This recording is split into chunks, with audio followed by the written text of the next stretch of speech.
with the second podcast of Splitfire. We have Eric and Chuck joining me. We got a great podcast lined up for you guys. We have both of these guys talking about a little bit of 8th edition that's coming out. Unfortunately, this probably won't be out until about 8th edition is already out, but I mean, still nonetheless, I'm sure we're all going to be talking about it. We're all going to be, it still be somewhat relevant, I hope.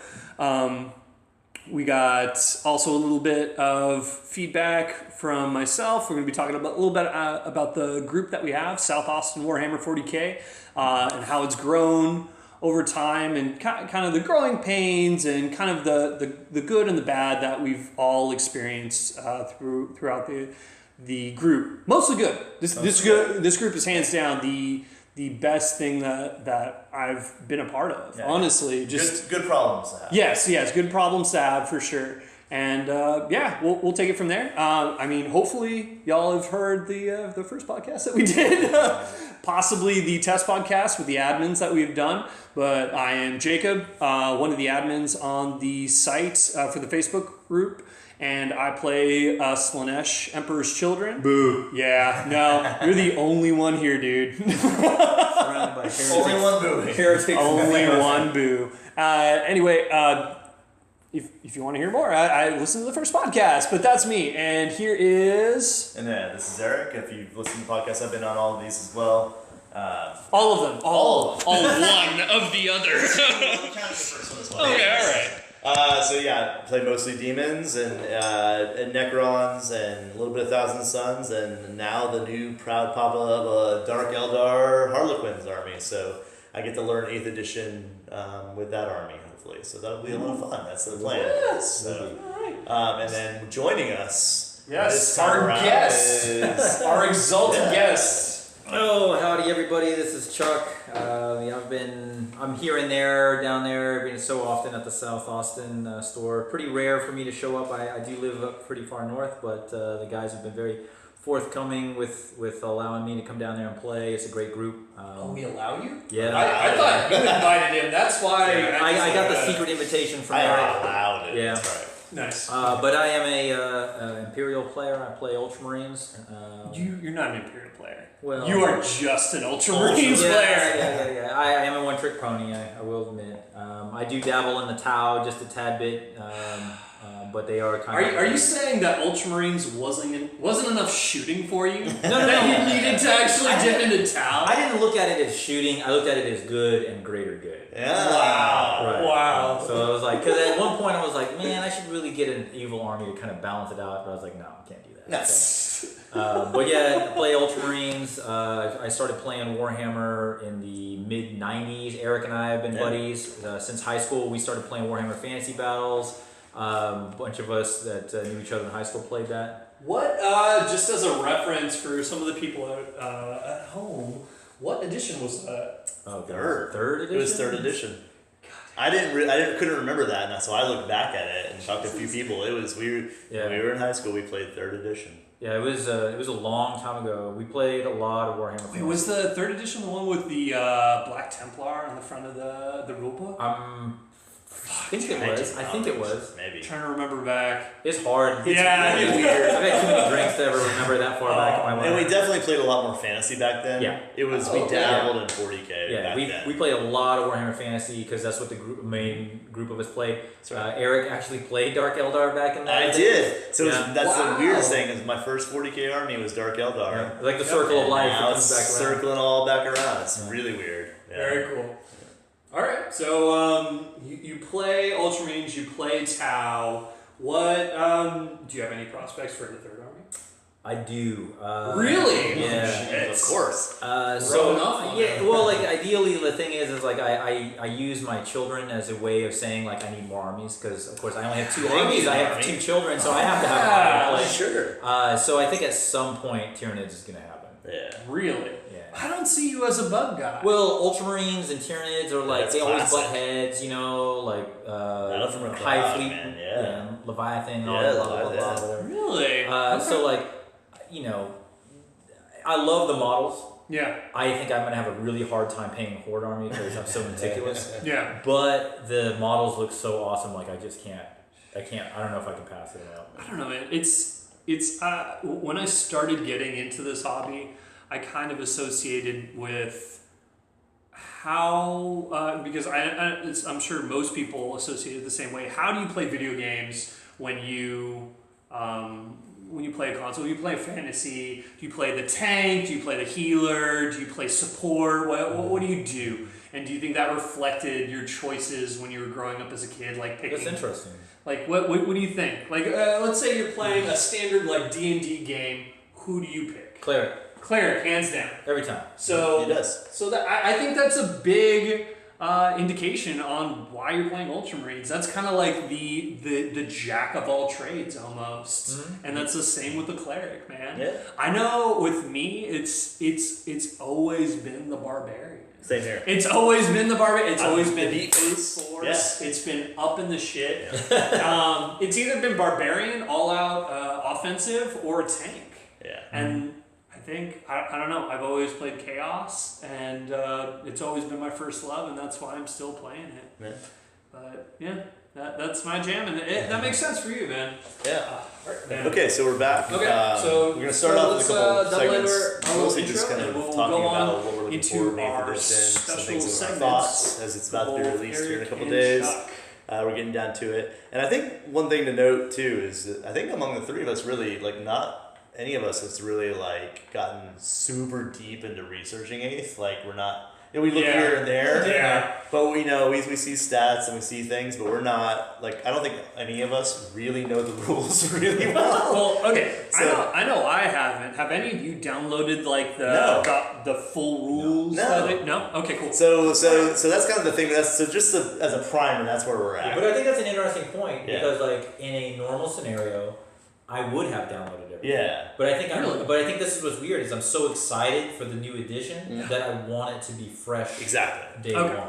And I think that shows our age a little bit too, because I don't know why, but because there's so many people that want things automatically right We now. know there's no Santas. Yeah. Exactly. That's exactly. And I'm very excited to get this on Saturday Yeah. at whatever time that the store opens, and hopefully get it right then. And Don't be late, Javier. Exactly. Actually, Javier's out of town. He's actually at a Mages tournament in Vegas. Oh, geez. So his lackey's going to be there. They got to serve Nice. us. But yeah, so I want to start fresh and actually read it and digest it. So most of the stuff we're going off of is things that we think to be true, things that we suppose, things we've seen maybe in some battle reports, but we don't really know. So if you know better than us, you can tell us later. Yeah. Tell us in the comments or whatever if you want to do that. So one of the things I'm mostly a Daemon player. That's what I think most people know me as, and I have a lot of Daemons. Yes, boo. Yes, heresy. I love it. So the biggest concern, obviously, for me through this 8th edition, and one thing that I knew that was coming is summoning getting kind of hit. And it did get very hit. Hit pretty hard. And I'm optimistic about it, but one of the things that I've noticed, to me, I still feel like it's not summoning. It's just not. Really? I keep saying it's always, when I ever comment about it, it's flexible reserves, which is what it is. It's reserves, but you do have a lot of flexibility, which is cool. Yeah. But at the same time, it's extremely risky. You're having to play at a deficit. There is still the chance that you could fail in bringing in your reserves, and then you're playing at even more of a deficit. So Well, it's a deficit when it comes to the matched system. yes, and so we're mostly talking about match play here. We don't know how open play, narrative play, power levels, how any of that's going to affect summoning necessarily. But as far as the match play with the points, having to bank aside your points is tough. In regards to the Pink Horrors splitting, that doesn't bother me as much because I know that's Wait, you have to pay for that you now, do right? have to pay for that now. Oh. You have to account now. You don't have to pay. You just can't do it if you don't pay. Well, yeah. And so that's why they did that way. And so you have to account for the cost of any blue horrors and brimstones that might split. Yeah. And I made peace with that pretty early on because I've played several games already with pink horrors. Did you catch any of the salt? Like I know you were ranting like I crazy. was, You but were so pissed. I was, but after many games with horrors, it's gross. Yeah, and I it's see so how bad. overpowered it is. I know that. So in my opinion, pink horrors just got more expensive, and that's fine. The question is, How many do you have fully painted right now? Brimstones and blue I got cars. 40 of each. You have 40 of each? Yeah. Oh, well, that doesn't equate, man. Well, it's not enough. Yeah, is the thing. no, definitely. But at least I know that when I am making my match point list for Pink Hordes, I'm accounting for 40 blues and 40 brims. And that's just part of my list. And if I use them, I use them. If I don't, I don't. That I'm okay with. The part I'm not so sure about yet is how much I will set aside for summoning, because it's risky. And then one thing did happen only a couple days ago that made me feel a little bit more optimistic. I did watch a battle report on another website, and the way this guy ran his summoning was interesting, and I think it's the only way to do it, and that's to almost like minimize your deployment. Like he had 3 units, actually I guess it was 6 units if you count the lords. So deploy. Because with the new system and the way I understand it, whoever deploys their units first goes first. You alternate deployment unit by unit, and if you're done deploying first, you go first unless they seize. Oh. Yeah, so that's the way I didn't know that. That's interesting. So it's interesting, and so if you can mitigate that, and this guy, what he did was a 2,000 point game, and he only deployed using 400 points. But isn't it going back to the situation where you can only have half of your points in reserve? That apparently is not the case as far as what I saw in this. Really? This guy had. Well, I guess in some of them, you haven't spent any of the points. That's true. I mean, if all you banked it. No, he is spending the points. Oh, I see what you're saying. Yeah. But they're not. But there's nothing tangible there yet because you haven't even. So maybe that's a loophole. It could be because it's not reserves necessarily. It's banked for summoning.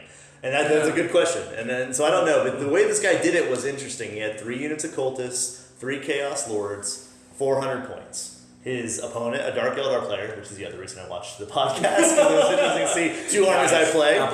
Yeah. He had his full complement. And this guy was almost guaranteed the first turn. And he got it. The guy did not seize. And first turn, all 3 of his Chaos Lords could summon. And they did. And he just rolled, you roll, and I didn't know this either until I saw this battle report, but you roll 2 to 3 dice. And any doubles would be perils. But you basically just roll those 2 to 3 dice, and you add up the total, and whatever that equals, you can bring in whatever is equal to it in power level. So, for example, the first time he rolled relatively low, it was like an 8 or something like that, and so he brought in 10 Pink Horrors, because that was equal, and that's great. And then when they split, he had to go, now there's bookkeeping associated with this, because whenever you summon or split, you have to subtract it from he had 1,600 points to spend, for summoning. But it worked out really well. One time he rolled really high. He rolled a 6, a 5, and a 4, I believe. And that was enough power level to bring in a Great Unclean One. And that was awesome. Right. And what's exciting about that summoning is that you bring things in. They have to be within a certain range of the Psyker, but 9 inches away from your opponent, and you could charge. Yes. You have the opportunity to do that. Yes, thank you. He brought in Seekers at one point, and they charged that turn they came in, and that was effective. They can't. I don't know if this is part of the rules, and this is a good thing that hopefully answer a question too. I don't know if you bring in another Psyker, if during the psychic phase they're allowed to cast their spells. It didn't look like it based off what I saw. It looks like because they were summoned that turn, they had to wait until the next. Yeah, exactly. So I think they had to wait till the next turn, because it wasn't until the next turn is Great Unclean One did a Stream of Corruption spell, which is great because it just deals out mortal wounds, and so it was killing Dark Eldar all over the place. So I'm optimistic about summoning. Basically, is what my whole thing is. I think it's extremely different to how I've been playing for the past couple of years, but it makes me excited about things. Flamers look awesome. Yeah, does that and how does that make you feel? You feel you said you're optimistic, but does that leave you somewhere in the middle? Does it make you happy? Does it make you salty? Because personally, my army is way different than I'm gonna be playing it in 7th versus 8th. So where do you fall on a scale of 1 to 10? Which one's salty? Salty would be the 1. 10 would be very optimistic. I'm probably at a 3 or 4. Wow. Because fucking salty still. And it is because, and it's also because I own different armies. And so the way I look at it is, truthfully, I will play my demons. In 8th, obviously, I will. But it might be one of the later armies I try, because I need to think about it. Well, and this is one thing about any of these armies right now, is that look at the main armies that are being played in tournament settings and things of that nature. You get demons, You got Eldar, you got Tau, and you got like combinations of those above, and then you got like Space Marine Death Star kind of thing. Right. I mean, to me, it looks like one of the things Games Workshop has been trying to do is, of course, bring back the units that are sitting on people's shelves that are absolutely doing nothing right now, which is great. But at the same token, I think they're trying to tone down those armies that have been so dominant in 7th. And give other armies an opportunity. Yeah, that's exactly, and that's why I don't feel bad necessarily, because I know how powerful summoning has been. Sure. And truthfully, with my demons, one of the things I am excited about is it looks like to me there might be a reason for me to bring an all Khorne list now. Yeah. Because when I play demons, I own all demons for all 4 gods. Khorne's one of the last ones I choose because I usually can't summon with them. Now, a Herald of Khorne can summon. Well, they also never made it across the field. And they never made it across the field, exactly. And I don't know, some people, I've seen some stuff about getting salty about that, about the Khorne guys being able to say, oh, Khorne isn't magic. Like, it's not magic. It's a blood ritual. That's the thing. Yeah. There's fluff specifically written down that there are no Khorne sorcerers, but there are blood mages that are aligned to Khorne that literally pull blood from bodies and use it to summon demons. Well, and here's the thing that was eye-opening. It's so cool. Exactly. This is the thing that's eye-opening to me, is watching that battle report, and once again, 2 days here, I'll know if this is actually true or not, but based on that battle report, summoning was not part of the Psyker phase. Summoning came before the Psyker phase. Really? Because you can't move if you're going to summon. Wait, so that goes into your thought of just like when you summon psychic units, you're going to be able to... Well, but I don't know. It's not in the psychic phase. But when does the psychic phase hit? It's right I thought it was at the end. When does the psychic phase hit? No, it's movement and psychic. Is it still movement psychic? It's still movement psychic, yes. Oh. See, for some reason I was thinking it was toward the end. I think it's still right after movement. We're all... Question, where's the hero phase? Because I thought that's when there's no hero... It's not hero phase is now the psychic phase. I don't know. I think that's what it is. I don't know about that. But I do know, like, one thing I saw here is one of the big things about summoning is you're not allowed to move. So that is kind of the nullifier there. That makes sense, sure, for concentrating and whatnot. But what was interesting about it is that you summon, and that's what makes it so, because Psykers can only use the psychic phase, right? But any Chaos Lord could summon. Yeah. Like that's what makes it okay for Khorne Chaos Lords, or like they did in this example, Word Bearers. They weren't Psykers, but they were performing a blood sacrifice or a blood ritual in order to spawn demons. And you do that in their movement phase. So it's going to be interesting to see how that affects things. And like I said, I think it's going to make me play extremely differently. Sure. Which is exciting because there has been a part of me that's past couple of games when I brought demons, it's been kind of the same thing. Well, yeah, I'm going to play a Tzeentch, obviously, because I can bring 20 horrors and it'll be 160 wounds plus, Yeah. Why wouldn't I do that? So this, I am excited about it. I'm apprehensive about some things. I think some things we'll use later. But overall, I think it's going to be extremely interesting. So, cool. Yeah. Yeah. And what, just as a caveat to, just for all the people that haven't had a chance to see your games or haven't played you personally, just on your own scale here, when you do go to summon, I've seen you play and played against you, and I've seen you with the summoning going on right now. I've seen you get very apprehensive on just like, should I summon? Should I not summon? Yeah. Like, what should I summon at that? And do you think this new psychic summoning is it not pigeonholes you, but kind of makes you a little bit more certain about everything? Yeah, absolutely. I think the biggest part of that, one thing that immediately makes me think of is one thing that I saw in the battle report, which is a good point, that if you're a demon or if you're a Chaos Lord aligned with a certain god, you can only summon units of that one type. Makes sense.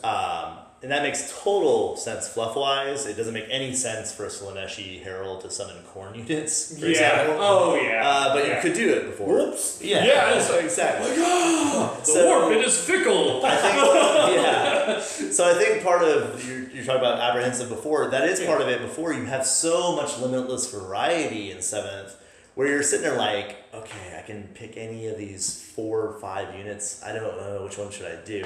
And this is a lot more certain. You know, if I am a Tzeentch Herald, I'm going to summon horrors. Or I'm going to summon, if I have enough power level, maybe flamers. It makes it a little more easier to grasp what you're going to do.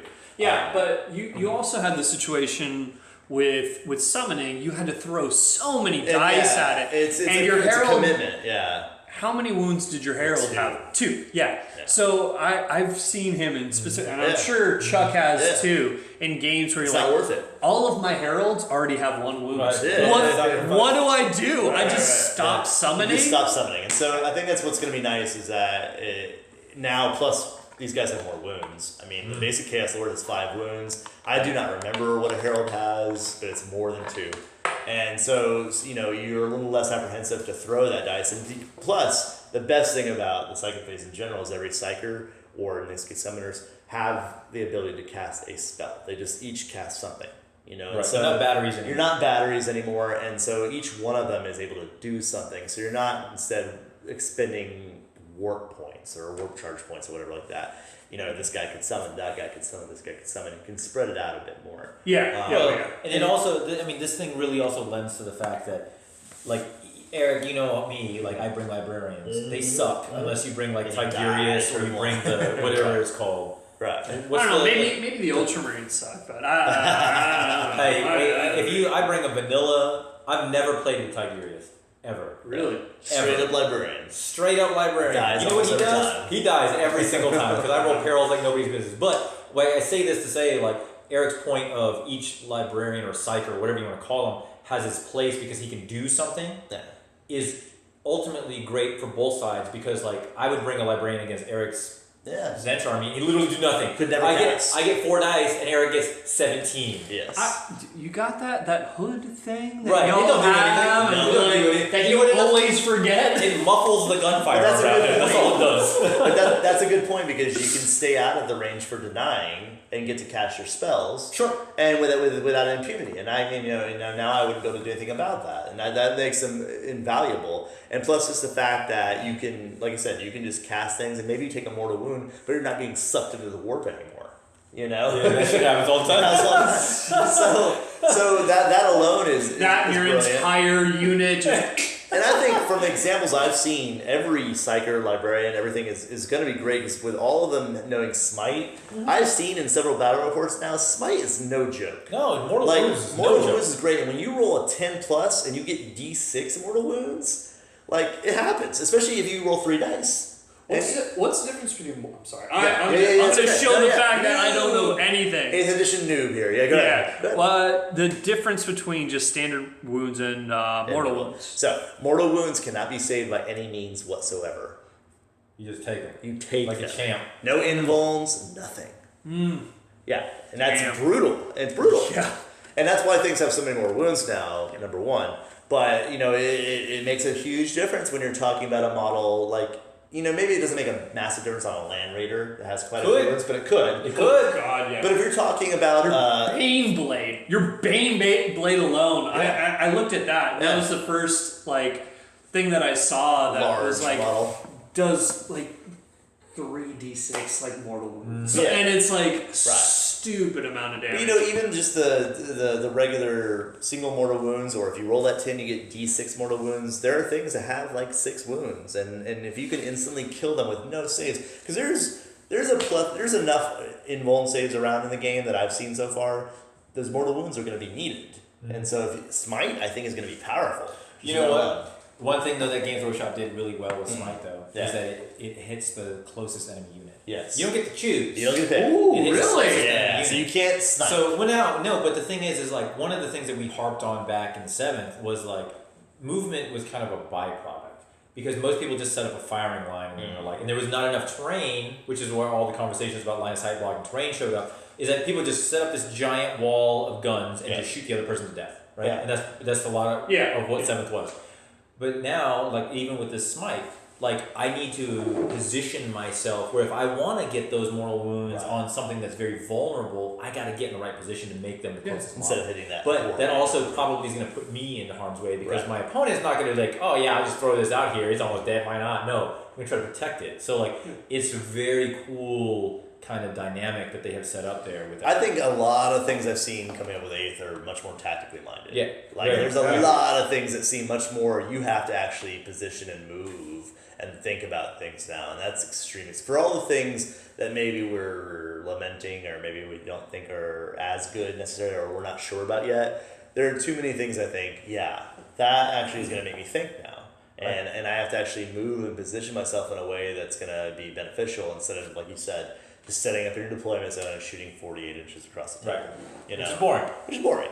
And if you're that guy, then I'm sorry, but that's a little bit boring, Yeah. Adapt or die. Adapt or die. So overall, I think Daemons are interesting. And plus, Daemons get a lot of other buffs. I love the one thing John Jisha, shout out to John, that I talked about is Tzeentch Demons. The Changeling is awesome now. He is fantastic because he gives this aura. Which one was that? The Changeling. He's a Tzeentch character that you probably never have seen me use because he's terrible. Wait, is that the guy on the disc? No. He's just got this hood. You don't see his face. He's horrible in some of it. He does nothing. Yeah. But in 8th edition, he gives this aura so that all daemons within a certain range, I cannot remember how far it is, it's a pretty good distance, have a -1 modifier to be hit.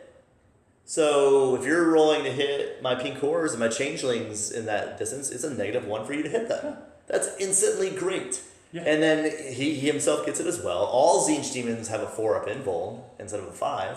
So that's fantastic. Wow. So it makes them extremely durable. Wow. On the topic of Tzeentch, so you have the Rubric Marines, right? Yes. And so they have that ability where if they get hit with a weapon that does only 1 damage, they get a +1 to their armor save, right? So conceptually, power armored Rubric Marines become basically Terminators. They do. 2-up, right?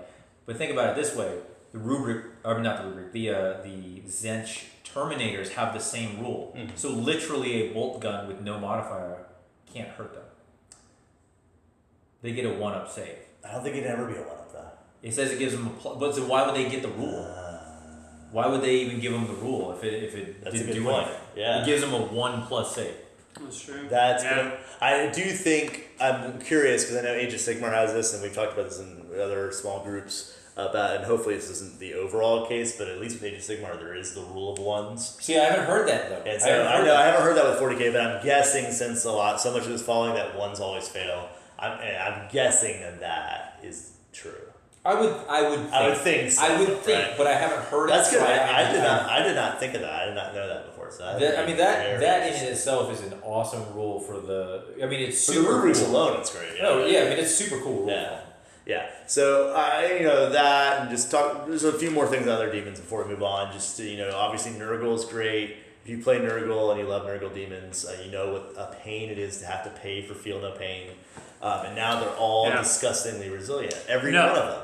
But it's great. Wait, this is something as a Slaanesh player Yeah. I have a gripe with that I have not seen anything about the Space Marines at least getting Feel No Pain. Did your Slaanesh demons get Feel No Pain? No, Slaanesh demons do not Feel No Pain. Slaanesh instead, they got, I know most of them have it's like a swift strike kind of rule, I don't know what it's called. But they have a thing where they always attack first. Mm-hmm. So that's their bonus, and I can't remember what Khorne got. It wasn't as good as the rest, but it was still decent. But Feel No Pain is effectively gone. It doesn't really exist anymore. Disgustingly Resilient is the only thing I've seen that is basically the same rule. Anything else that had a Feel No Pain, like Apothecaries, are very different. Reanimation protocols are extremely different now. Which is great because Justin, our guard Arcadian player, he hates Feel No Pain because he just thinks they were tossing it out like candy, which they were. It was the easy fix all. And so now I love that they've taken that away. Nurgle's really the only thing I've seen that have it. Now there are some other things. I know Genestealer cults, their Patriarch does have a rule where if he takes a wound, he rolls a dice on a 6, he ignores the wound. There's some others. There is some things like that are still rerolls, but they're not quite the same. Yeah. What's cool, that Patriarch also has a cool rule. So after that fail, if he took the wound, he can roll a dice if there are Gene Stealers within range of him. Pass it. On a 4-up, they take it. It's That's intense. cool. So he's extremely hard to kill. He's like, hey buddy, come here.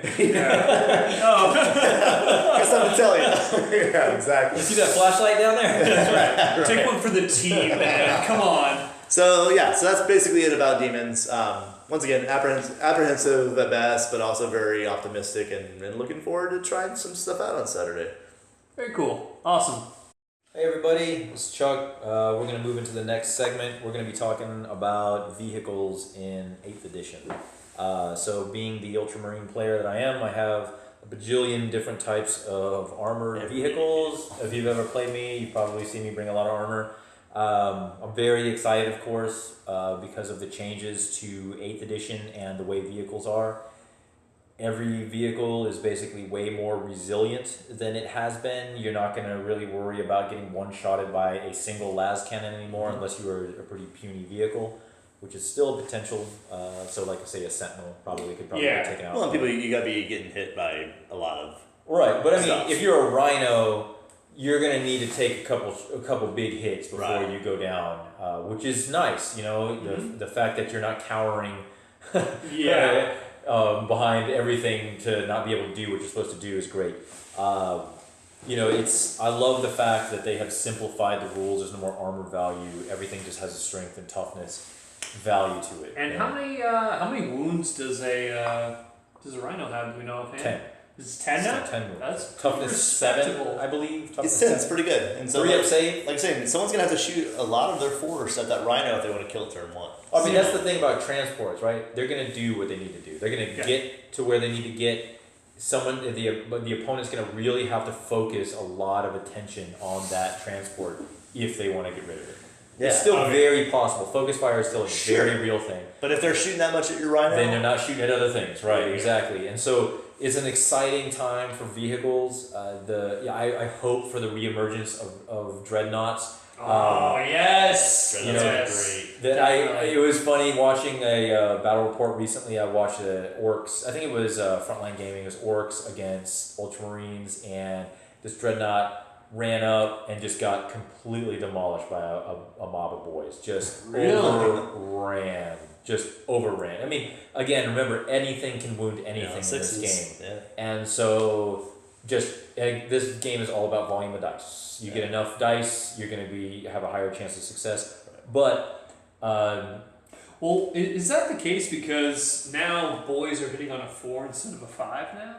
In close combat. in close combat, Is that the thing? well, and they'll have a strength 4, potentially maybe even strength 5 if they get buffs. I'm not exactly sure in the orc rules. I'm sure they get +5 on the charge, or 5 up on the charge. But regardless, if they're strength 3, they're wounding on 6s on a toughness 7. But if they're strength 4, they're wounding on 5s. That's all they need is a +1 strength bonus, which I'm pretty sure they're gonna get. Yeah. And so wounding on 5s, getting a bajillion attacks with 20 boys or more in a mob. And you can get bonuses by having characters in range. You get bonuses by having banners. Exactly. And stuff. Yeah. Exactly. They're going to be a force to be reckoned with. But what's very cool is I love the idea that vehicles no longer have the limitations of line of sight for their guns. They just fire 360 now, just like the turkey did, the flying turkey. Yep. I hope they all rot in hell.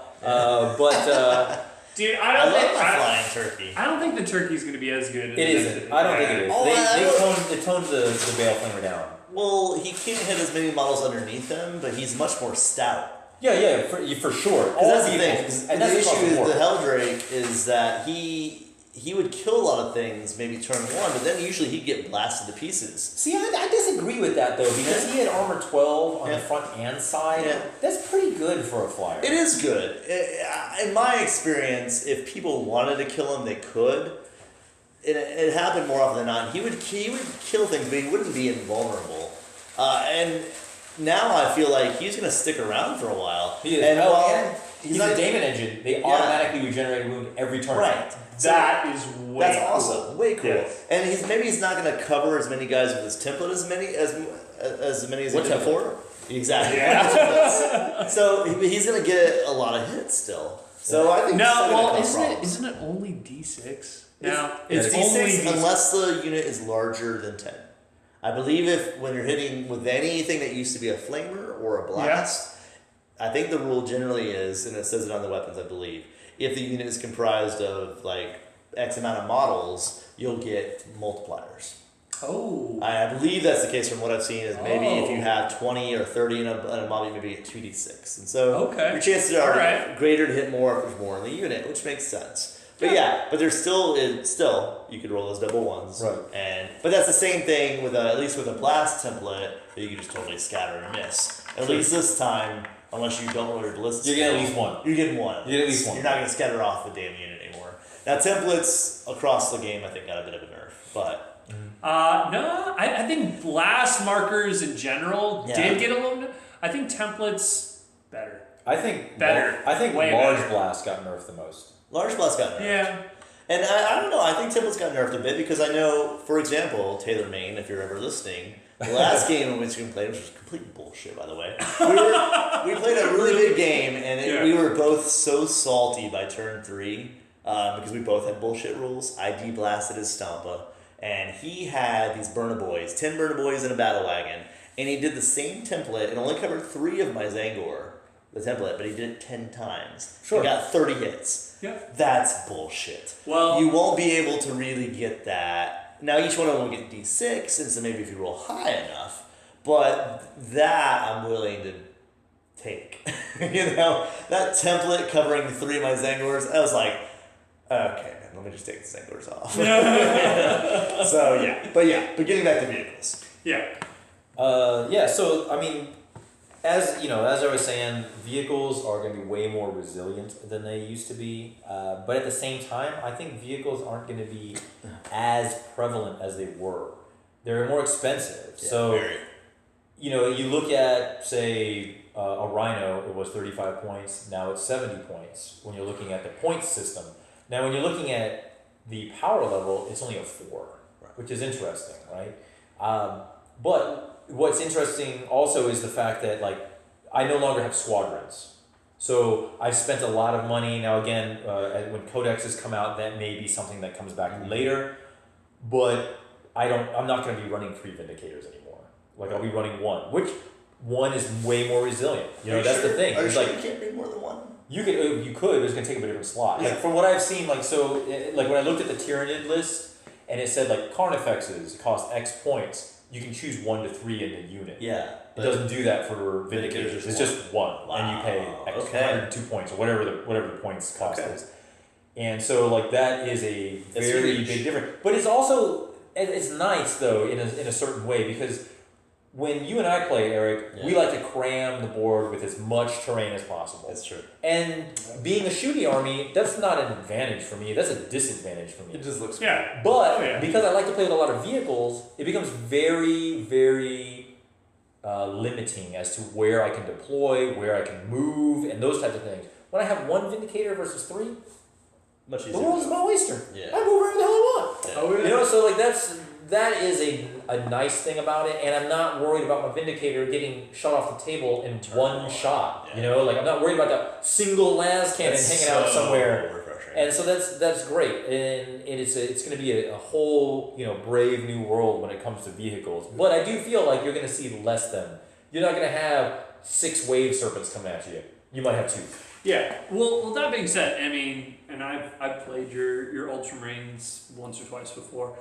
How is that going to affect your build now, man? Especially since you have so many beautiful vehicles and doubles of your vehicles out on the board that you play all the time.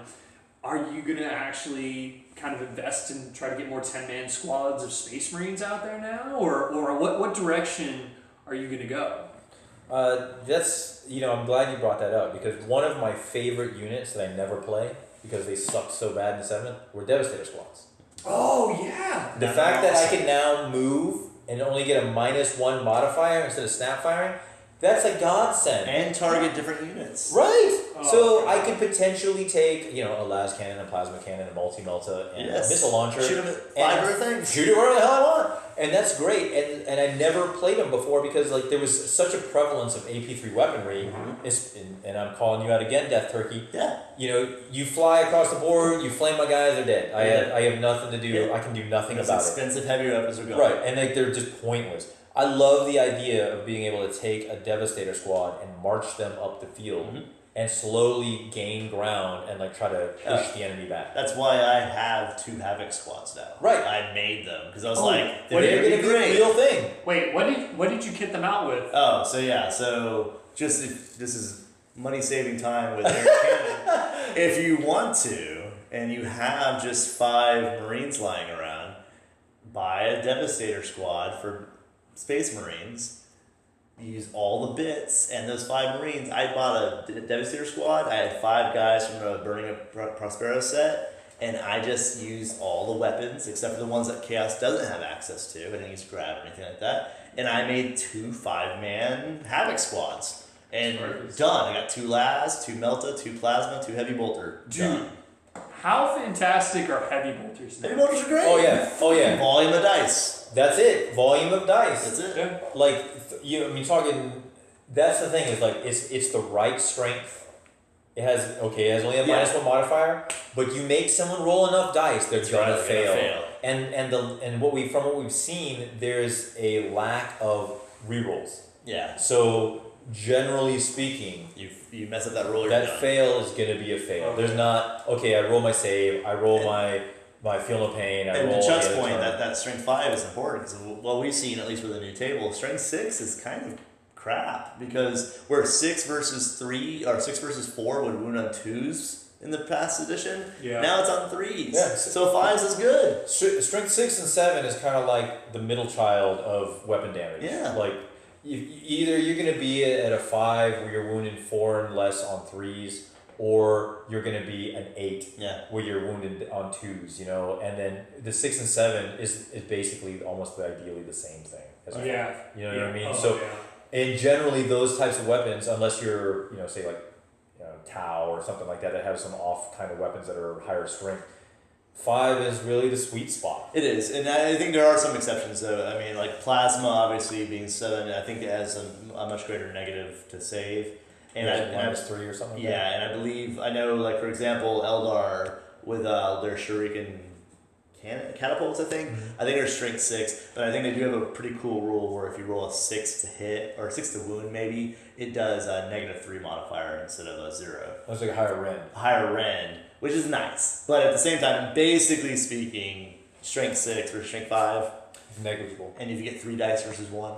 Right. So that's cute, but let's talk about the elephant in the room. Fucking las cannons. How fucking cool are las cannons now? Especially on vehicles now with our Land Raiders, with our Razorbacks, with our Havoc squads and Devastator squads if you're a loser. Do they do D6? D6. D6. Well, see, here's the thing, though, right?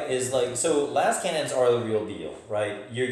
But you only get 1 die. You get 1 dice. You know what I mean? So it kind of reminds. It's very anyone who's ever used a multi-melta has horror stories about the. I think it's the same thing. If you don't get no rerolls, now there are things within certain range of commanders where you get to reroll hits. Sure, on a 1. That's what you need. But you also have. Whenever you have a las cannon, it's always going to be paired, in a squad, where you're going to have more than 1, or you're going to have it on a tank, where it's twin-linked. Right. So you're never going to, if you have 1 shot, that sucks. But you should 9 hit. times out of 10, you're going to get 1 hit. You should hit. And it can do lots of damage. I think what's great about the multiple damage is going to do priority targeting, where you're going to be, that's what I love about it, is where you're going to be sitting there okay, my las cannon, it hasn't been much different, but I don't need to shoot at that squad. I need to shoot at that tank. Yes. Or I need to shoot at that walker. Because I need to be doing multiple wounds. And if I get that 1 hit through, it's going to do multiple wounds. If I do it on that, fork knob, who the hell cares? Exactly. So I love that, and I love what they do with having squads. That's back to tactics. GW pushing tactics over just... Specifically, in Army I don't play, Eldar, one of our friends, Chad, plays, and so with the Guardian squad, Guardians are shit. We all know they're shit, and Dire Avengers are better.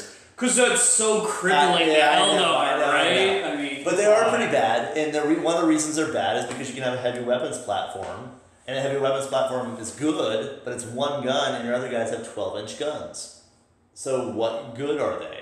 But now those guys can shoot their 12-inch guns at this unit over here, and your heavy weapon platform can shoot at that bastard over there. And on a side note on that, I watched a battle report where the guy used the weapons platform to tank wounds for his Guardians. Yes, because that's better safe. Yes, yeah, and so that's great, and I love that they had the foresight at least to think about that and make them somewhat more usable. Oh, by the way, I promised I would do this, and Chuck, you had to make fun of him. So Chad Ridgely is looking for Eldar bike arms for his Wind Rider.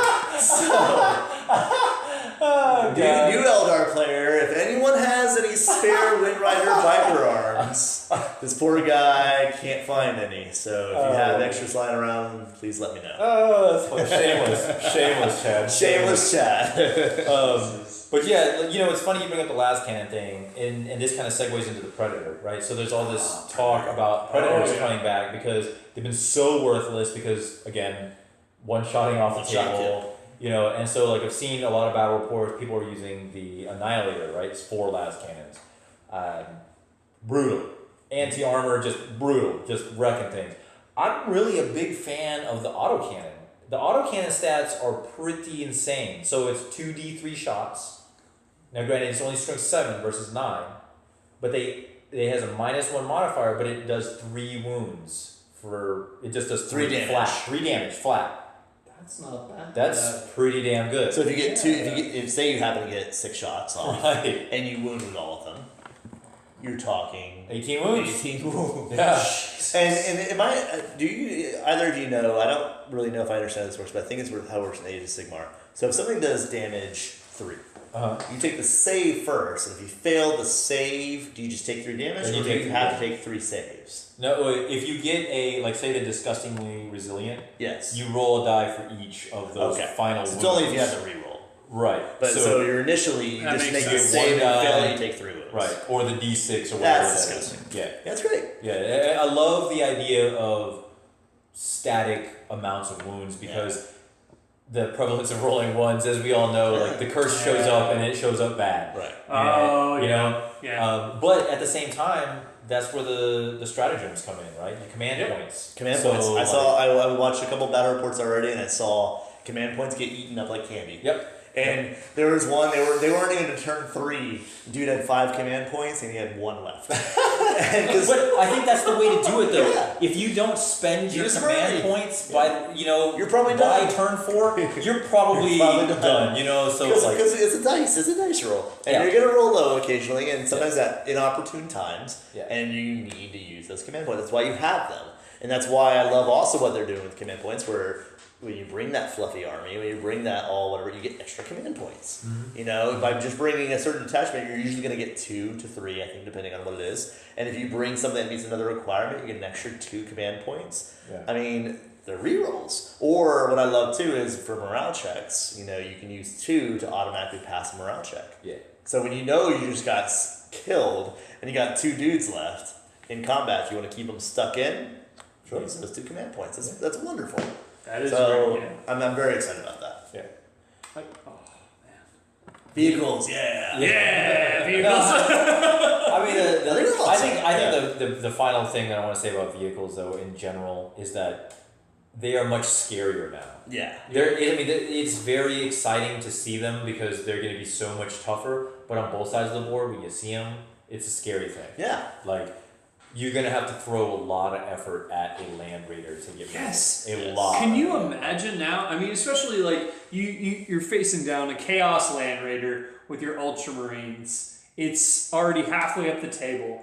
How frightened are you? Oh, yeah. I mean, you know it's most likely going to get there. Okay. Well, no, I'm talking about like 7th edition. Oh, 7th edition, I'm not worried about. Yeah, you're laughing. I'm like, I have a melta gun. Ha ha ha ha. Yeah, or you can ignore it because it's Twinling Labs can't do too much. to Oh, you. I know. Yeah. Right. I'm going to plink one little piece off of you, and if I roll really well, I can get an explode result.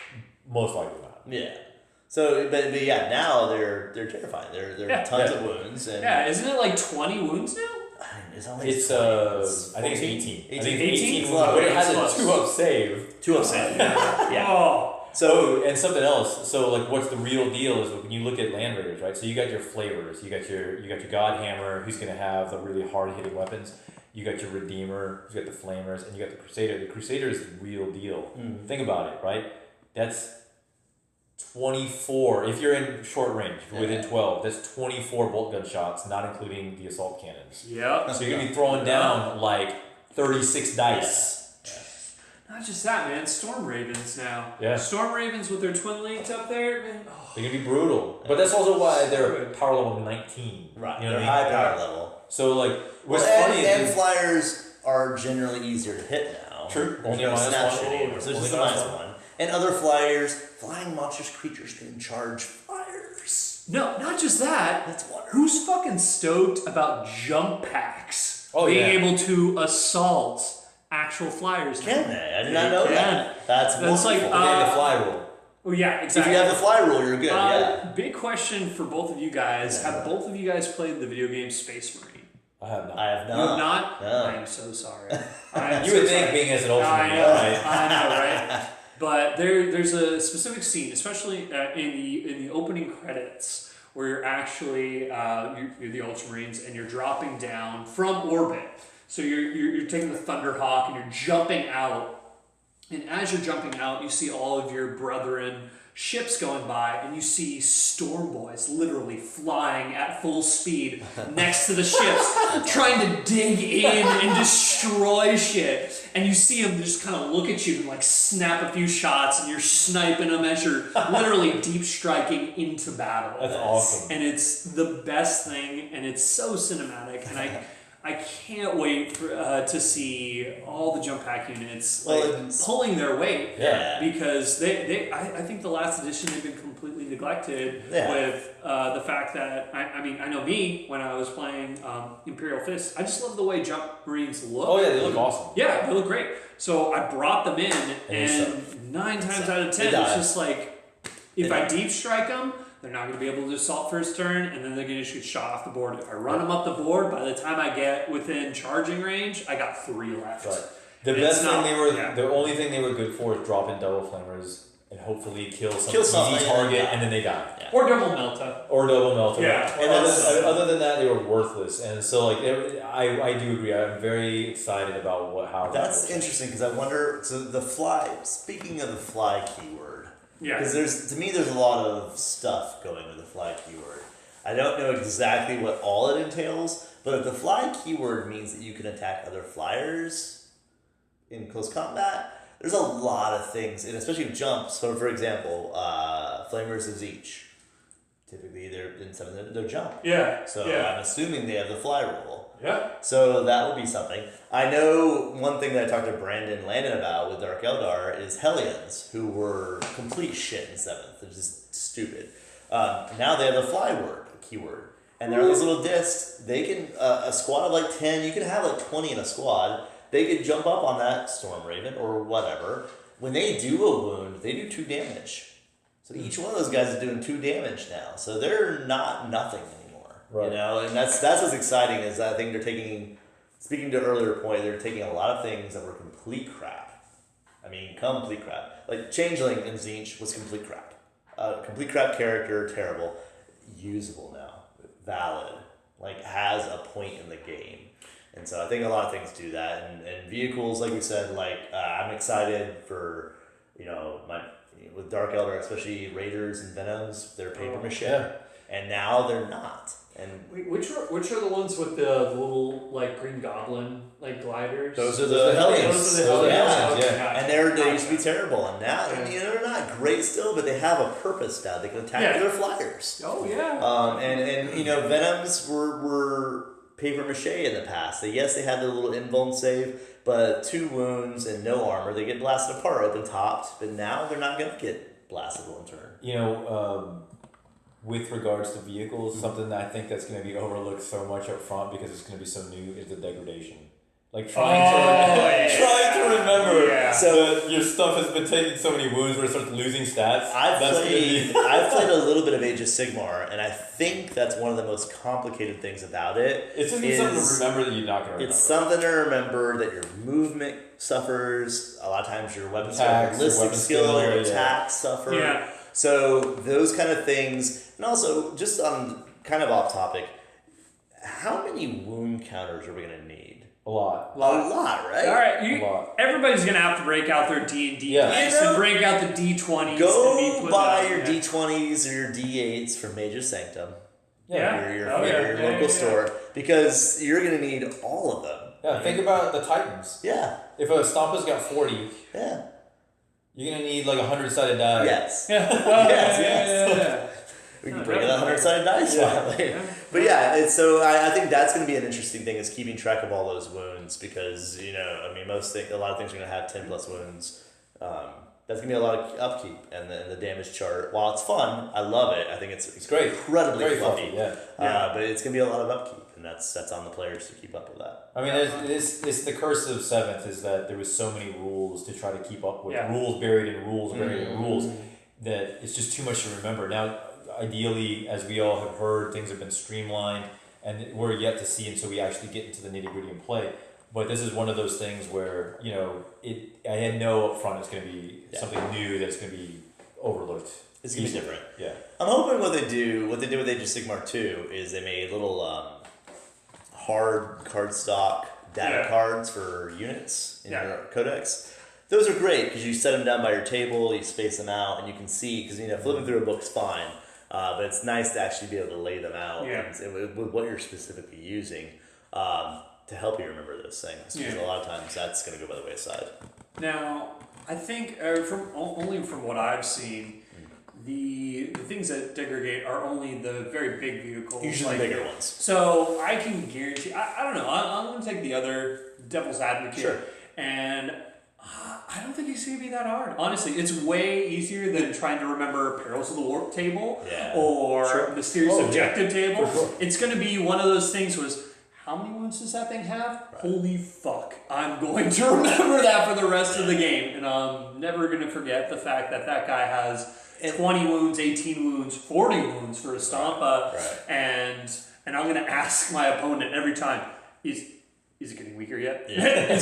How many more wounds? I think it'll only be a problem in maybe larger point games whenever we get to that point. If you're playing a big game, there's multiples around. APOC is going to be weird. That'll be weird. But I think you're right. In normal games where you might see 2 to 3 maybe max, maybe it won't be that big of a deal. Because like you said, you see a knight on the table and you know it's a big model. Right. I think there's some of the things that may be underscored by maybe some of the greater daemons that have smaller models, where maybe you just don't think to ask and your opponent just doesn't remember. With the knight, it's easy to say, all right, I know that knight suffered 4 wounds. Is he slower yet? But with like my little Keeper of Secrets, you may forget to think about that, and I might not remember either. So that'll be interesting to keep up on. Yeah. All right. So Chuck, any more little caveats for vehicles that you'd like to mention, or?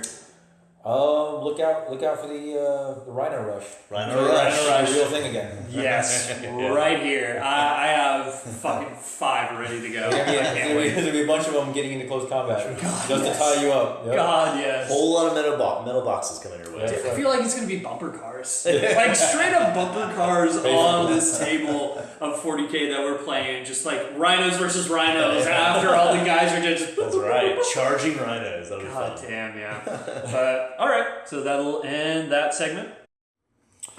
All right, here we are with our final segment of the evening, day, morning, whatever, afternoon, whenever your listen is. I don't know. This is now evening, and we're all about 3 drinks in. So brought to you by the first floor of my house right now,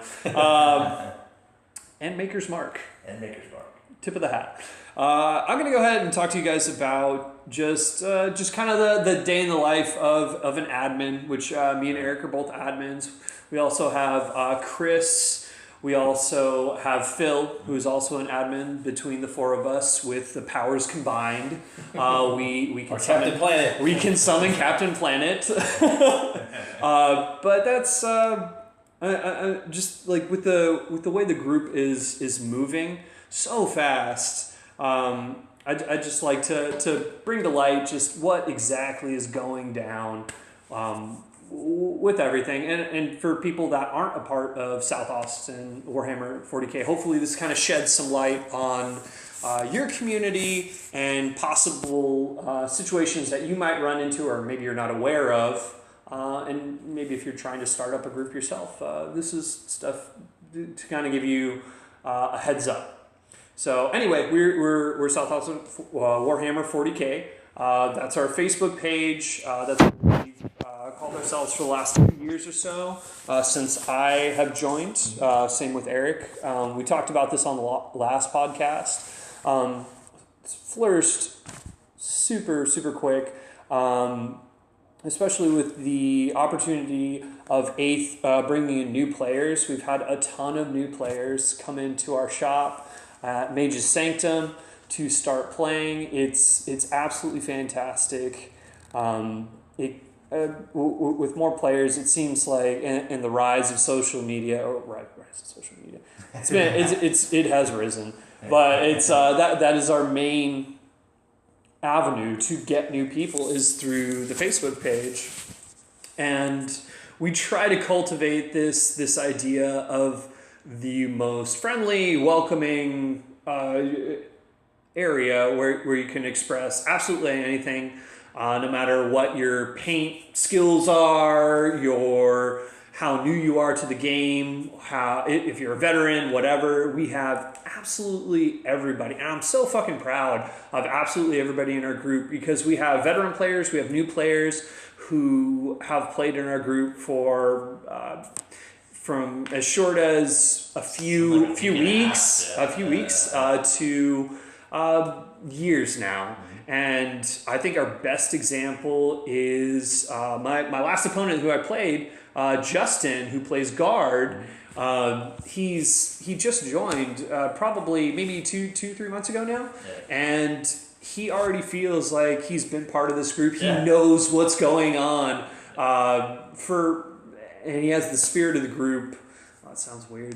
But it is true. Yeah, he drinks the Kool-Aid. He has drank the Kool-Aid, and he knows, like, he knows it. Yeah, exactly. There's a certain social contract that we have at our group that it's pushed some people away, it's brought some people in, but it's mostly cultivated a good playing space. And that's not to say that everybody is shitting rainbows and flowers all the time. Right. It's just most of the time. Yeah, most of the time. I mean, it's most of the time. It's just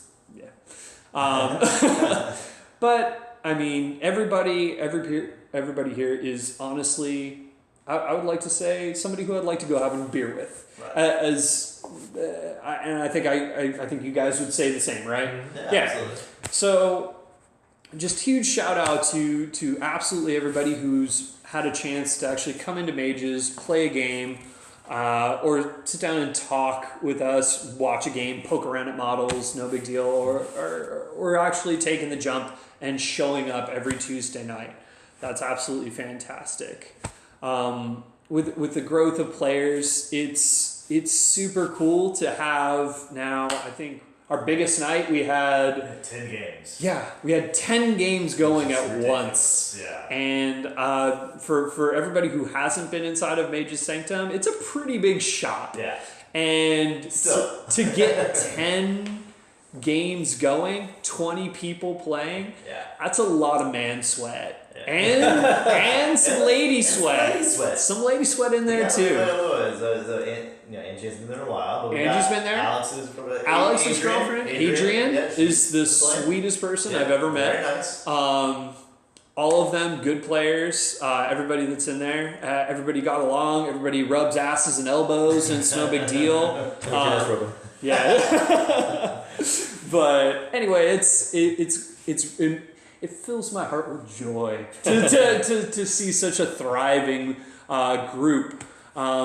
But to kind of like dip into the to the other side of the pool, it's also kind of starting to get to the point where it's like, oh man, we are literally taking over the shop on Tuesday nights where we need more room. And that's not to deter anybody new coming to the group. We absolutely want as many of you as possible to come to the shops on Tuesday and try to get a game and get shit rolling. And that's one of the reasons why we're having the event on the 17th for the launch party is to try to get more terrain for the store. So when we have those 10 people or more, hopefully in the future, we might have even more than 10 people at a time coming into the shop and trying to game. Hopefully everybody will have enough terrain to actually play with. We're doing like a little donation. Everything's going to Mage's Sanctum to buy more terrain. And I think that's the biggest factor that I, as an admin, am aware of is the fact that we need to funnel money through Mage's to make this work. It's not, and that's been the biggest downfall of absolutely every 40K group in the past is the fact that they're gaming somewhere and they're not contributing to the place where they're playing. And it's super sad, but it's kind of the bane of most shop owners out there. Like just to give an example for you guys out there, Chuck, when you were a kid starting to play fantasy and Warhammer, like do you remember your shop that you started playing at, and what were do you remember that, or was it just at home, or what was it? There's two things. So we did have a shop in Cove. Was it Slaughterhouse? No, that was in Clean. That was in Clean. Okay. So we did have a shop that we ended up playing at in Cove, Copper's Cove, which is where Eric and I are from. But to be honest, it was a little bit different for us because like my father is a model railroader. And so he did that. I had a room where he built me a 6x4 table, and my friends would come out and we'd paint green. Yeah, we painted, literally the table was painted green, and it was not even like a nice grass green. It was like this horrible, like almost like key lime green. It was terrible. It was terrible, but it allowed us a space to play, and we acted a fool out there and played many again. But it was a different scenario. But I also think this is what like also kind of nicely dovetails into the community and how I was introduced to it, and also my reservations with it as well. Eric and I, when we started playing 40K again, it was kind of like this weird conversation that occurred like in the end of 2013. So we hadn't played since high school. So this is like 14, 15 years later. And I don't even remember who brought it up, but it was like, I maybe brought it up. Yeah, have you seen like Games Workshop site or something like that? Yes. And so that Christmas I was like, told my wife like, hey, I would like the rule book and the Spaceman Codex. And of course, like any good drug dealer that GW is, immediately got me right back into the addiction. That was all what it was. But the culture and the group that you all have here is a wonderful, wonderful thing. And I say that especially to those individuals that might be hesitant to show up, because I also was hesitant to show up. And when Eric and I would play, we would go through at detail to say like, are you bringing special characters? And they'd be like, no. Are you bringing Lord of War? No. Okay. And we would have this pretty in-depth conversation before we would play to have like that social player contract. Just as a side note, that sounds very much like the Sigmar.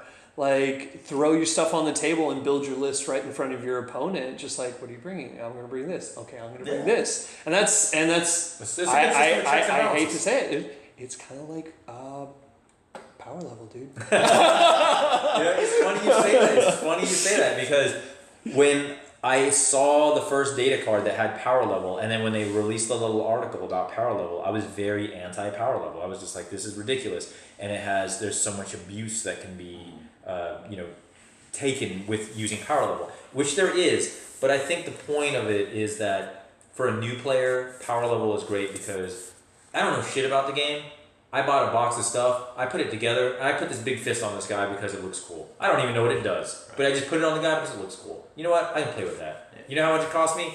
11 points, 11 power level for a 10-man tactical squad. Doesn't matter what you equip them with, blah, blah, blah, blah, blah. That's great for new players because they don't know enough to abuse the system yet. Right. The advanced players need to check themselves, and they need to also have that conversation with their opponent to determine the type of game that they want to play. Mm-hmm. Because their point is like, yes, it's a competitive game and you want to win, but you don't want to do it at the expense of the other person where they get a terrible taste in their mouth. They don't like you because they feel like you have maliciously gone out of your way to like just give them a bad time. But also you want them to invest in the game. Like that's the point of the group is like, yes, you guys have grown, and I say you guys because I am on the way out, have grown exponentially since when I had first chatted with Eric about it. And Eric really talked the group up and said, you know what, these are a good group of guys. They have a very similar mentality as to what we had. And I played Eric exclusively. That's all. I never went to Dragon's Lair. I never reached out anywhere else. Yeah, and so when I finally made my way down, you know, I met a lot of really cool people. They played in a very similar fashion. There's a good mix of... Can you remember the first few people that you played? Yeah, who was the first person you played there?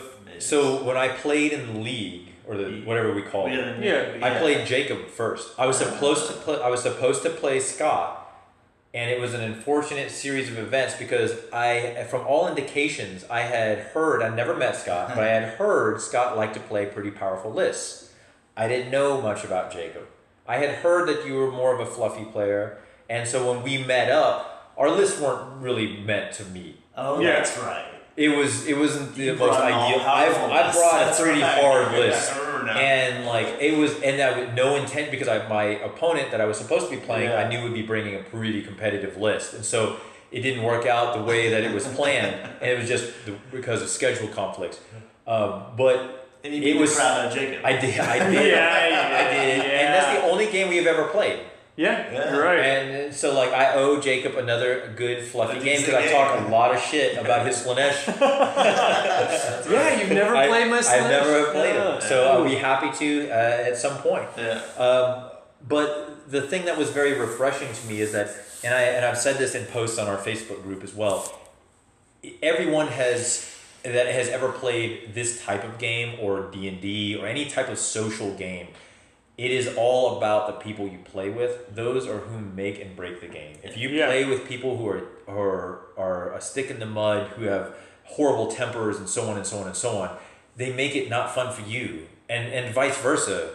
And the thing that I found about this group is that it's got a good group of people that are very friendly. They have a lot of fun at what they do. And then there also is, like I said, that mix of players. You got very fluffy players that want to play a very narrative type campaign. And kudos to Matt for throwing together and Jacob for helping administrate that whole campaign. It was great because it put me out of my comfort zone. And that was awesome for me because I needed that.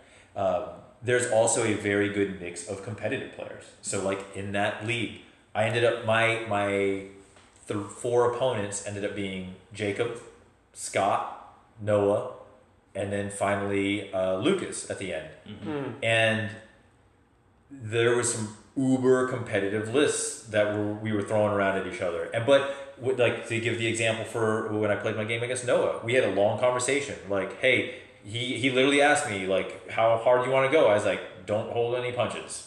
Let's go at it. And that's what I like is that you set the expectation up front and then you play the game and there's no hard feelings because you've had that talk. It isn't like I showed up with my super fluffy list and then you just smashed my face in and I've literally pissed away 5 hours of my life and now I'm upset. Yeah. That's a great thing. And I say this all because I'm hoping I can transplant what this group has into Utah. Mm-hmm. Like, I don't know much about what their group has up there. I know there is a group up there, but I don't know anything about it. I haven't really seen any. I don't see a Facebook page. I don't see a forum. I don't see anything other than the store's website, and it's bare bones. So I'm very curious to see what's available because I almost want it to be like a new branch of like the South Austin Gaming Group in another place, right? That's the idea. But again, anyone who may end up listening to this that's in the Austin area and surrounding area, I live far up north, but I find that it is worth my while to travel down that far south and play with this group of players because they're all very, like I said, they're very welcoming, they're very friendly, and it's just a good group. Very good. Yeah. All right. So Eric, what is your? So you obviously grew up with Chuck, so you had the same kind of introduction and kind of play store, I guess. You guys just had Chuck's basement or back room. My room, one of my rooms. Yeah, nice. I think that's an odd thought I just had right now. Is I think Chuck got me into the game, and I'm pretty sure I got you back into it. Yeah. Which is Very weird. much, yeah. So that was an interesting thought I just had. So yeah, I mean that's the experience for me with this group. I think in a weird way, after being away from the game for so long, didn't really think about it at all during college and early working, and just didn't give much thought. And then it was just one of those weird things that I think I just happened to see, just some strange internet something. Mm-hmm. And I just had this flashback and thought about it. And it was at a time in my life where I kind of needed something to do, basically. I needed something to occupy my time. I had too much free time, I guess. And so when this came up, and I, first person I thought about was Chuck, because the guy got me into it, and found this meetup group. There was a meetup group at Mages. Yeah, there was. It was this old meetup group, and I kind of just went on a lark and there was just two guys there, and it was great. And Scott and Andrew were there. Two of the, we gotta give them some kudos, because Andrew Lee and Scott Swearinger, those guys played each other for months. It still worked. Yeah. So they really were the genesis for me. And then after I went there, I was like, hey, there's a space here, and I'm really enjoying this again, and I really had a fun time starting up again, and talked to Chuck and got Chuck back into it, and then other people started coming around a bit, and Jacob, and really for me, it just is one of those things that, I don't know, it's great. It's a wonderful community. It's really... But you guys never had that situation where you had that almost sour type gaming group. You guys steered clear of that your entire... I know, I've had that. And Chuck played a lot more than I did. I've had those situations, I've played that D&D game where it was like, I have had the worst time of my life.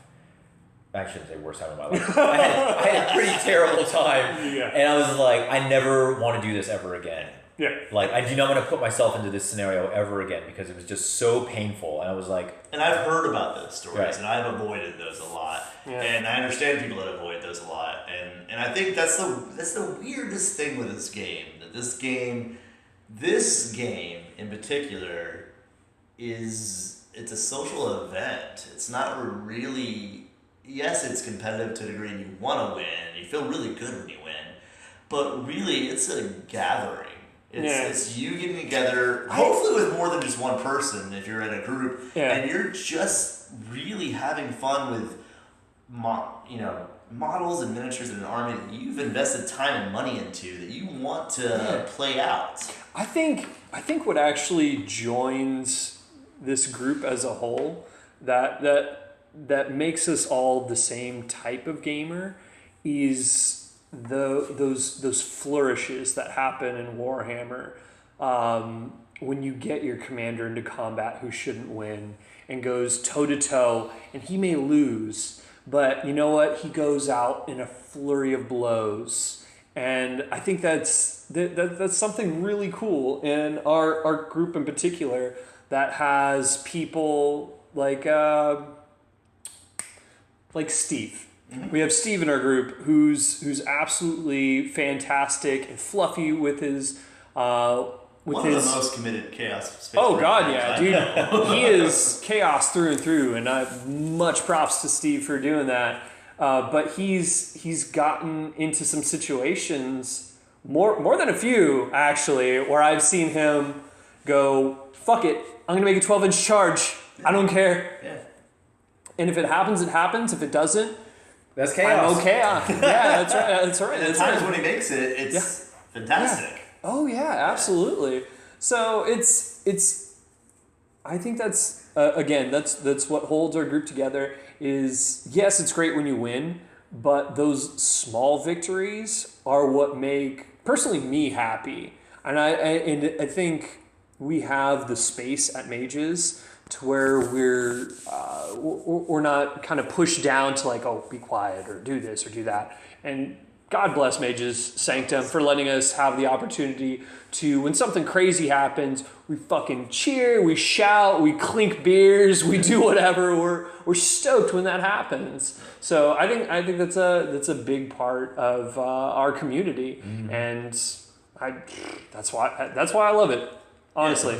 Yeah, and I mean, I guess just getting into maybe more of the other side of things that we were talking about. The biggest thing for me and Jacob is, we're two of the admins. We're probably two of the guys that I would say probably pay most attention to the page. We're really on it a lot, and I get notifications and stuff. And so that page is important. That page is how we set up games, and I think that's one of the biggest evolutions I've seen. Is that the whole group has started from being a thing where people just showed up on Tuesdays and did that, hey, okay? To where, I know, right? You're really setting it up a week in advance sometimes, at the minimum 2 weeks or 2 days. And so that's changed a lot, and that page is super important for putting ideas, posting your images, which, more of you guys need to post your armies. I love seeing oh, yeah. people are working on. It's motivating. It really is motivating and also interesting to see what people are doing. And one of the things I think Jacob and I both want to keep in mind is that page is two things. You should always be able to state your opinion. Your opinion is valid. Your opinion is key. This game is divisive in many ways. There's lots of opinions out there, and so please do not be afraid to do that. At the same time, always remember that everyone that's a part of this group is here to support one another, right, and not to break each other down.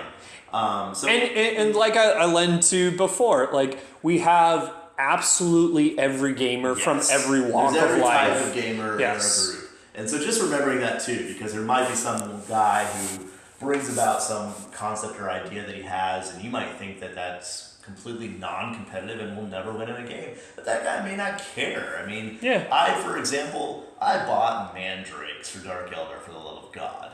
I mean, they're complete shit in 7th, and they look kind of cool in 8th, but I honestly don't know, and most Eldar players would probably tell you that they're not worth my time. But god damn it, they look cool. Yeah, they do. I want them to be on the board, and I'm going to play with them. And it doesn't really matter. And so I think it goes multiple ways, but making sure that use constructive criticism, state your opinion, be supportive, and just remember that these are people that are part of our group, and we want to grow the group, not divide the group. Yeah. I think that's the biggest thing. Yeah. But I mean, that being said, I think if people are straying outside the kind of style of our group of not being supportive and this and that, it's like we're not going to jump down your throat. We're not going to be those guys. We're not going to bring the ban hammer down and totally destroy you. It's because a lot of people are out there throwing these comments around because it's the internet. Right. Where it's 2017 and there's a lot of people out there who just throw shit at the internet and just sometimes they just don't even realize it. And I mean, that's the admin's jobs. Me, Eric, Phil, and Chris. It's our job to just kind of clean it up every once in a while, and we're okay with that. We kind of signed up for this. We all agreed that this is something that we're dedicated to. So if shit happens, shit happens. We're all adults for the most part in this group, I think. Yeah. So we can all I mean, yeah.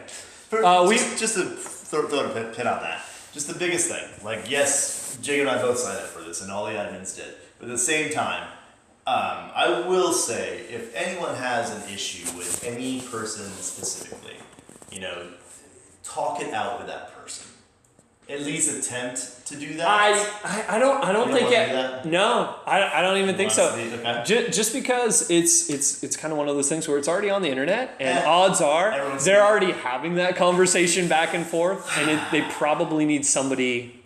Right. Well, and I think that the other pieces, especially when it comes to like the Facebook group, it's very easy to misconstrue what is written. That's true. Absolutely. Most of the time, people don't put a lot of time and effort when they're putting a post together.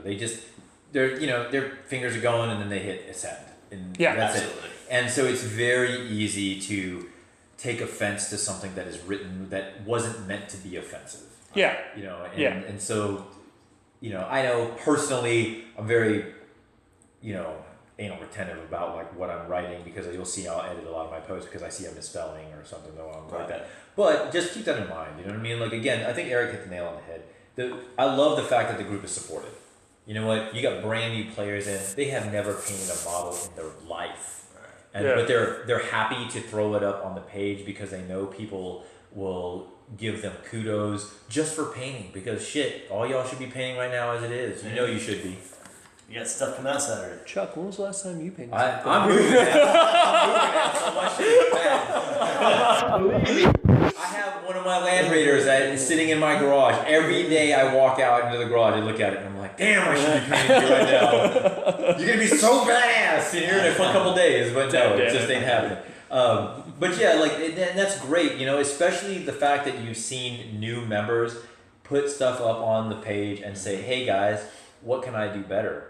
Teach me. I'm thinking about doing this. What can I do better? And the group is very forthcoming with giving out tips and tricks that they have learned that has taken years to figure out because no one told them how to do things. And that's awesome, and that's what it's really about, is trying to help build the community to make them better gamers, make them better hobbyists, and so on and so on. I mean, and build friendships along the way. And that's the best part, is that I've met some really cool people through this group, even with my very limited interaction with everyone. I mean, I've come down only a handful of times, but I've had a lot of fun the times I have.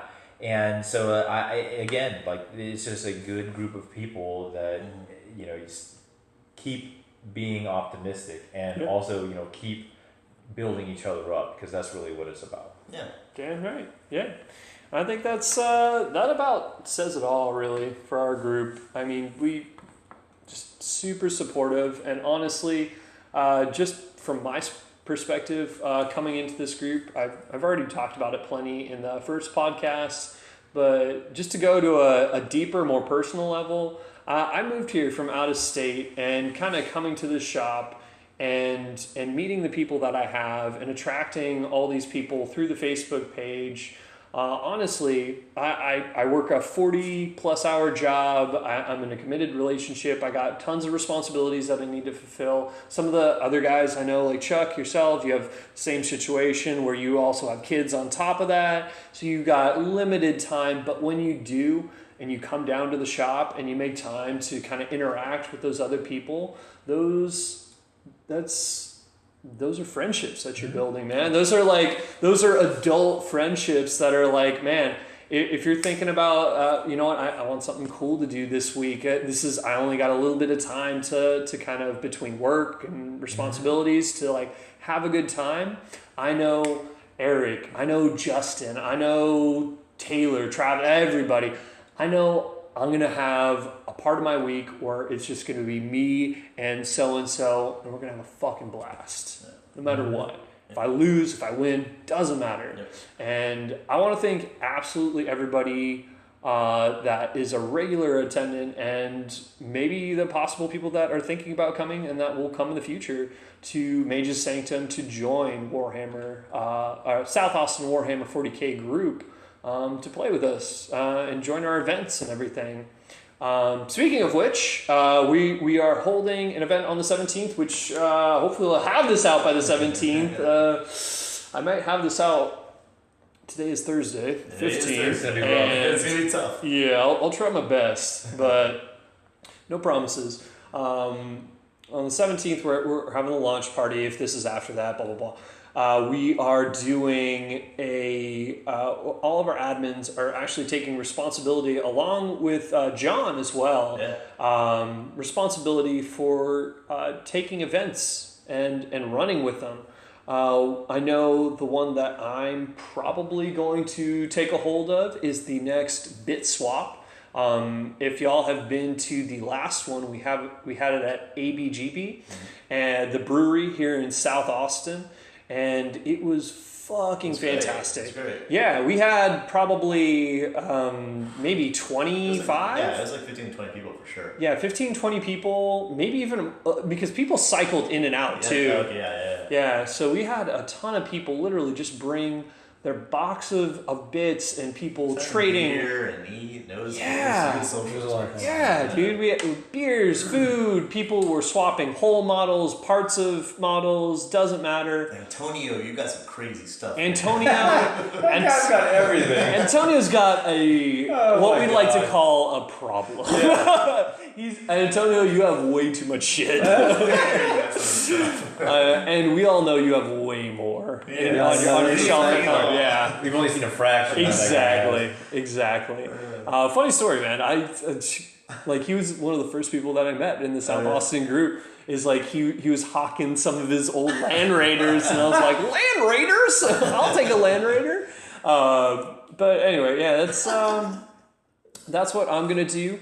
I think we have John coming up with a tournament of some sort. Eric, what are you going to be taking responsibility for? I think I was going to do the 2v2. Yeah. That'd be fun. Yeah, I think I'll do the next tournament will be a 2v2 for 8th edition.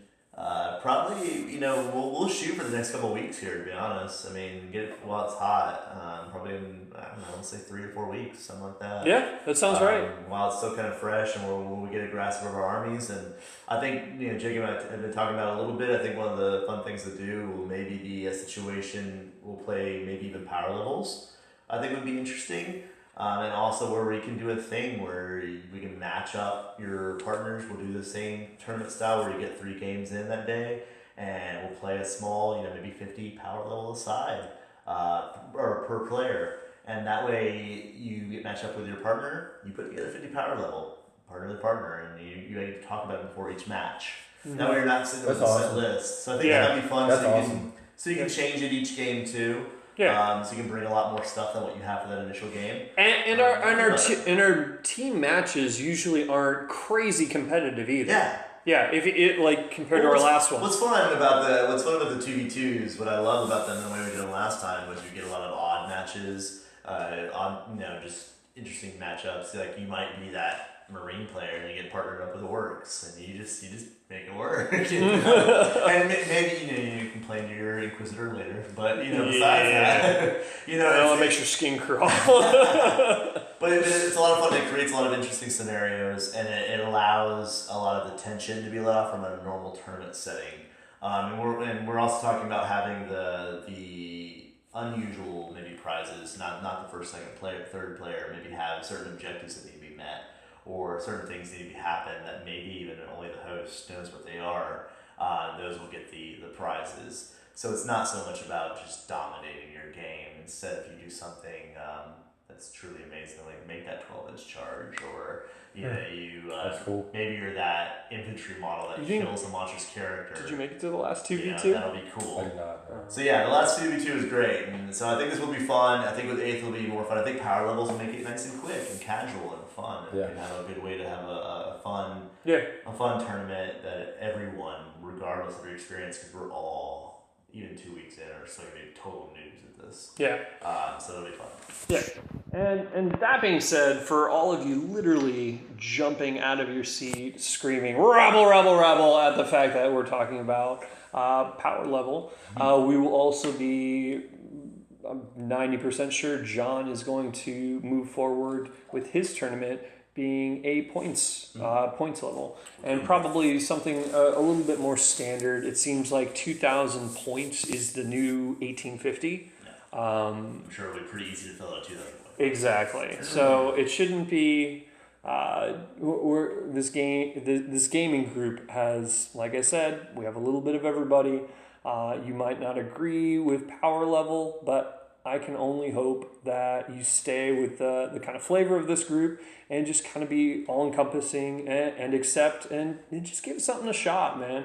It doesn't matter, like I said, win or lose. It's just going to be just a time to bullshit and roll some dice with some good people. And that's what this group is all about. We will be doing prizes each and every time. I try my best to do every event, to have some nice custom dice for just limited edition, as you must. Each and every time I have a new set of dice for everybody to have. I literally use the tournament die that you have, the first set. Yeah? Yeah. They always steal initiative. Oh, really? I literally seized like twice. I must say, I did that, not the last APOC, but the one with the campaign APOC game, the big game we had with the campaign. Did you roll it? The tournament dice, and I seized the initiative. Yeah. Won us the game, basically. So we would not But I want a 6. chance in hell. I'll roll that die. That's right. The tournament dice are awesome, man. All right. So what we just learned is Jacob buys weighted dice. He buys weighted That's dice. right. Damn, Skippy, I do. Thank you, Chelsea. But anyway, yeah, that's what we're gonna go ahead and do. We got that. We have so the 2 tournaments. We have the bit swap. We'll probably have Matt Hogue is going to do a narrative campaign. That's right. Oh, that'll be fun. He's We're going. organizing one of those. So. You're right. Matt will be. Matt, if you're listening to this before I get a chance to talk to you, you're going to be doing a narrative campaign. Yeah. So, I mean, he did the best job with the Gathering Storms campaign, with the organization and the enthusiasm that he brought to the gaming store was unlike I've ever seen. In addition to just not playing in a single game. I mean, he was there, I think, for at least 3 weeks. Maybe in 1 week, I think he might have played.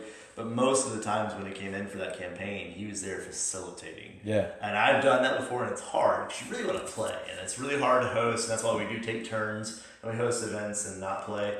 To do it multiple weeks in a row and to just not participate but be there as a facilitator, that shows his level of enthusiasm. So, thanks, Matt. Oh, yeah, definitely.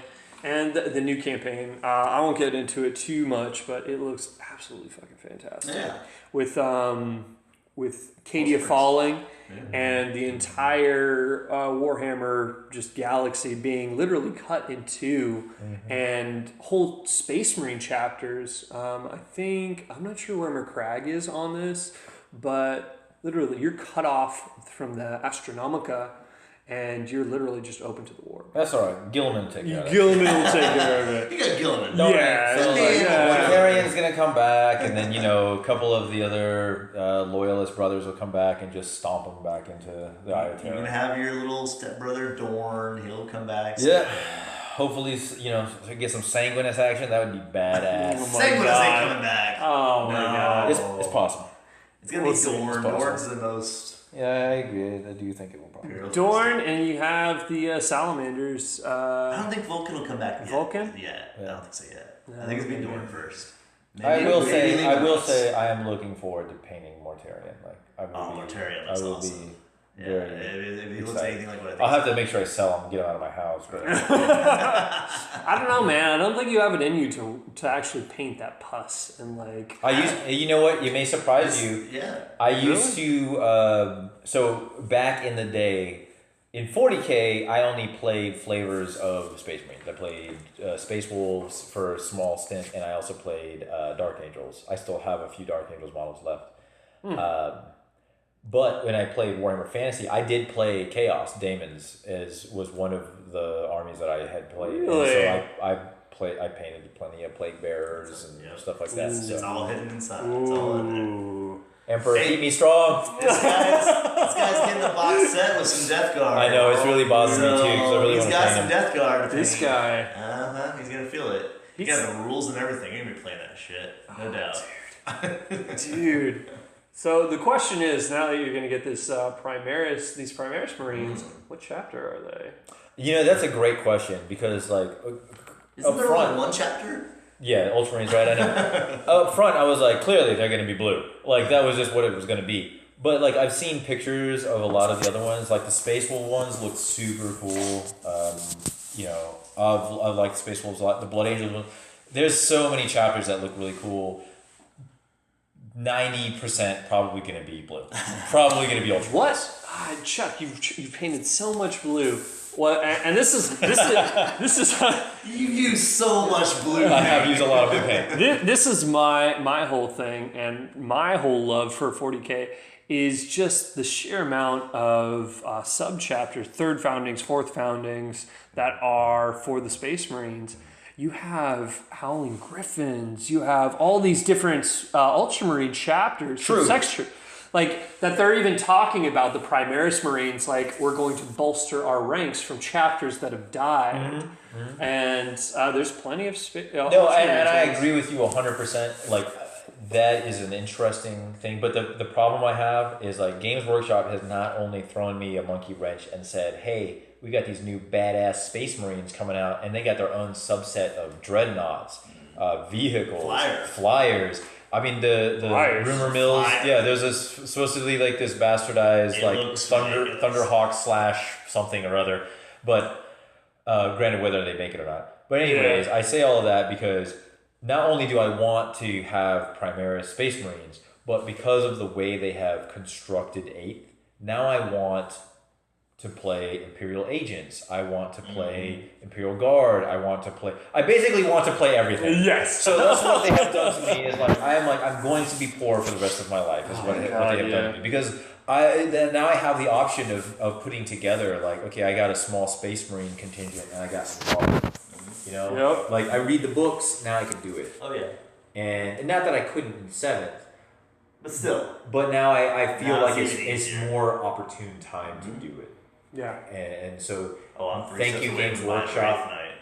I got Eldar. Why not? There was a lot of air quotes there. There was a lot of air quotes there. You believe this fucking guy? You serious? Brave Knights are cool. I'm sorry. You know what's happening literally Dark right now? Eldar don't have anything that cool. Really, what happened right now? Noah just woke up out of his dead sleep like, excellent. He did. That's exactly what happened right now. That's finally. Oh god, yeah. Damn it. Well, fuck, dude. Well, on that super sad note, I think we're going to wrap up this podcast. It's been a pleasure with both of you. Chuck, I am sad to see you go, sir. But I hope you the best of luck at your new home with your new in a new state in a new gaming group. Hopefully they're 40K group. Yeah, that's right. I've already pre-planned this. I already have a room set aside specifically for gaming. Dude, done. Oh yes, good call. It's good call. Yeah, but anyway, and thank you, Eric. Yeah, absolutely. For everything, and hopefully this is our second podcast. Hopefully we have many more in the future, and keep on painting, everybody, and keep on hobby. Happy 8th to all. Burn heretics. No.